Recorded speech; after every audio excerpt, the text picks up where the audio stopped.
My dear lovely viewers, here we see এখানে বড় একটি বাক্য আছে।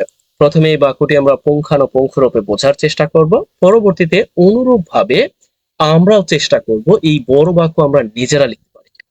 যাই হোক, আমরা শুরু করতে পারি।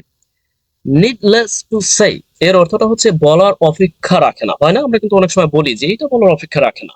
এই সেন্সে বলার অপেক্ষা রাখে না যে দ্য প্রটেস্ট অর্থাৎ বিক্ষোভ, দ্য প্রটেস্ট বিক্ষোভ অ্যাজ এ সাবজেক্ট হিসেবে বসেছে।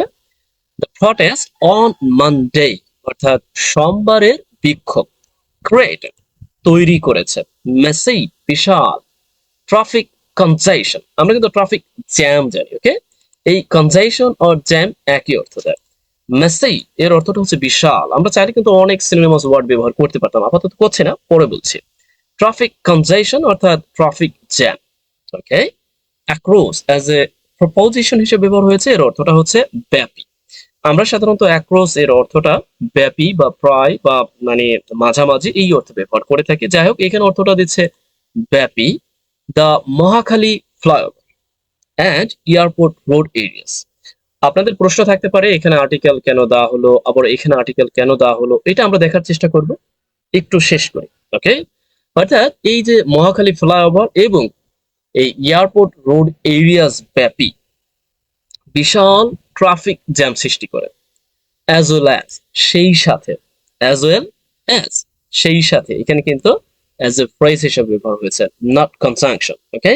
অ্যাজ ওয়েল অ্যাজ সেই সাথে সারাউন্ডিং স্ট্রিটস অর্থাৎ রাস্তার আশেপাশে, সারাউন্ডিংস স্ট্রেট অর্থাৎ আশেপাশের যে রাস্তা আছে সেই রাস্তাগুলোতেও কি এই বিশাল ট্রাফিক জ্যামের সৃষ্টি করেছিল।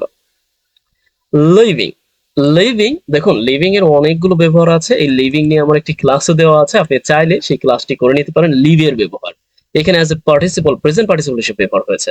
লিভিং অর্থাৎ রেখে যাওয়া অর্থে, বা ও বলতে পারে যে হ্যাঁ রাখে, ওকে? কাউন্টলেস অর্থাৎ অগণিত, অসংখ্য। কাউন্টলেস অসংখ্য। কমিউটার্স যাত্রী। আমি একসাথে বলবো অবশ্য, এখন প্রতিটা অক্ষর বলছি। কমিউটার্স দ্যাট মিনস যাত্রী, আর স্ট্র্যান্ডেড দ্যাট মিনস বন্দি, আটক অবস্থায়। ফর আওয়ার্স ঘন্টার পর ঘন্টা ধরে। Heavy goat? আসুন এখন আমরা বোঝার চেষ্টা করি। এখন তো জাস্ট অর্থটা দেখলাম, এখন যদি একসাথে বলি তার অর্থটা হচ্ছে এটা বলার অপেক্ষা রাখে না, বা এটা বলার অপেক্ষা রাখে না যে এই সোমবারের বিক্ষোভ মহাখালী ফ্লাইওভার এবং এয়ারপোর্ট রোডের যে আশেপাশের, সরি টু সে এয়ারপোর্ট এলাকা এবং মহাখালী ফ্লাইওভার ব্যাপী বা মহাখালী ফ্লাইওভারে বিশাল জ্যামের সৃষ্টি করেছিল। সেই সাথে আশেপাশের রাস্তায়ও জ্যামের সৃষ্টি করেছে, যা মূলত বা যার ফলে এইভাবে বলতে পারি যে লিভিং রাখে অগণিত মানুষকে, যার ফলে ঘন্টার পর ঘন্টা ধরে বন্দি করে রাখে। স্ট্র্যান্ডেড ইয়ের এইটা মূলত ব্যবহার হয়েছে কিভাবে জানেন? এইটা মূলত বন্দি, স্ট্র্যান্ডেড অ্যাজ এ পার্টিসিপল হিসেবে ব্যবহার হয়েছে, পাস্ট পার্টিসিপল হিসেবে। এটার অর্থটা হচ্ছে কাউকে কোনো জায়গায় আটক অবস্থায় রাখা। এই যে লিভিং ব্যবহার করা হয়েছে না, লিভ এ ব্যবহার করলে লিভ এর পরে আপনি এই অর্থ বোঝাতে এখানে মূলত এই লিভ এর সাথে এই স্ট্যান্ডার্ড এর সরাসরি কানেকশন আছে। আমি আপাতত বেশি ঝামেলা করতে যাচ্ছি না, অর্থাৎ বেশি ডিপলি আলোচনা করলে অনেকের মাথার উপর দিয়ে যেতে পারে। এই জন্য জাস্ট এতটুকু বলছি যে রেখে যায়, বন্দি করে বা বন্দি করে রাখে, এই অর্থে। রাখার অর্থটা লিভিং, আর বন্দি করে স্ট্যান্ডার্ড দ্যাট মিনস এই কমিউটার্সদেরকে বন্দি করে রাখে। এই সেন্সটা দেওয়ার জন্য এখানে স্ট্যান্ডার্ড ব্যবহার করা হয়েছে। ফর আওয়ার্স ঘন্টার পর ঘন্টা ধরে। যাই হোক, আমি যে বললাম অনুরূপ ভাবে আমরা একটি বাক্য তৈরি করব, সেটা কিভাবে সম্ভব? হ্যাঁ, অনুরূপ ভাবে আমরা একটি বাক্য তৈরি করব। সেটা হলো, আমরা এই যে নিডলেস টু সে বলার অপেক্ষা রাখে না, এর একটি দারুণ আরেকটি ইংরেজি আছে। যেমন আমরা বলতে পারি it goes with our saying, without saying that. আমরা এইভাবেও বলতে পারি, অর্থাৎ এটা বলার অপেক্ষা রাখে না যে। বুঝতে পারলেন কি? এখন আসুন, আমি এখানে বললাম যে প্রটেস্ট অর্থাৎ বিক্ষোভ। ও আরেকটা ব্যাপার যে দা কেন হলো, দেখুন এটা হচ্ছে অনেক আলোচনার পরে একটি অংশ নেওয়া, যার দরুন এই বিক্ষোভ শব্দটি অর্থাৎ প্রটেস্ট শব্দটি এক বা একাধিকবার ইতিমধ্যে ব্যবহার হয়েছে, যার কারণে এখানে আর্টিকেল দা ব্যবহার করা হয়েছে। ওকে, আপনি বিক্ষোভের জায়গায় অন্য কিছু ব্যবহার করুন। মানে হয় না আপনি বিক্ষোভের জায়গায় এখানে আপনি এটার প্রতিশব্দ ডেমনস্ট্রেশন ব্যবহার করুন, ডেমনস্ট্রেশন ব্যবহার করুন। আবারও যে মানডে, আমরা যে তারিখের পূর্বে অন ব্যবহার হয়, এই ব্যাপারটা মাথায় রাখুন। এরপরে আপনি এখানে মুভমেন্ট ব্যবহার করতে পারেন, বডি। এখানে ক্রিয়েটেড আছে, আপনি ক্রিয়েটেড এর পরিবর্তে মেড ব্যবহার করতে পারেন, সৃষ্টি করেছে, ওকে, তৈরি করেছে। আবার মাইসিভ, মাইসিভ এর প্রতিশব্দ কি হতে পারে আপনি ব্যবহার করবেন। আবার ট্রাফিক, ট্রাফিক তো জানি। আবার কনজাইশন, এখানে ইতিমধ্যে কনজাইশন প্রতিশব্দ আছে, আপনি অন্যটা ব্যবহার করুন। অ্যাক্রস, ঠিক আছে, প্রিপোজিশন হিসেবে এটা রাখুন। প্রিপোজিশন হিসেবে এই অংশটাও রেখে দেন, সরি টু সে এই অংশটা লেখার অংশ হিসেবে রেখে দেন, সমস্যা নেই। অ্যাজ ওয়েল অ্যাজ, সেই সাথে, অ্যাজ ওয়েল অ্যাজ সেই সাথে এর পরিবর্তে আপনি আরেকটি ফ্রেজ ব্যবহার করতে পারেন, এট দ্য সেম টাইম। আমি সব বলে দিলে তো আপনার কোনো কাজে থাকবে না।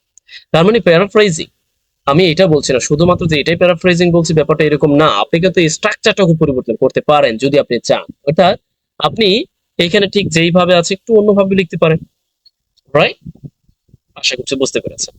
ওকে, লিভিং, লিভিং রেখে যান। এখন দেখুন, এই অংশটাকে আপনি কিন্তু অন্যভাবে লিখতে পারেন। এখানে কিন্তু প্রেজেন্ট পার্টিসিপল ফ্রেজেস দিয়ে লেখা আছে, আপনি চাইলে কিন্তু এখানে একটি কনজাংশন যুক্ত করে লিখে ফেলতে পারেন। অর্থাৎ এখানে যদি আপনি একটি রিলেটিভ প্রোনাউন ব্যবহার করেন, রিলেটিভ প্রোনাউন, রিলেটিভ প্রোনাউন ব্যবহার করে আপনি চাইলেই কিন্তু এই এই যে ভার্বটি আছে, ভার্বটি কিন্তু প্রধান ভার্ব হিসেবে ব্যবহার করতে পারেন।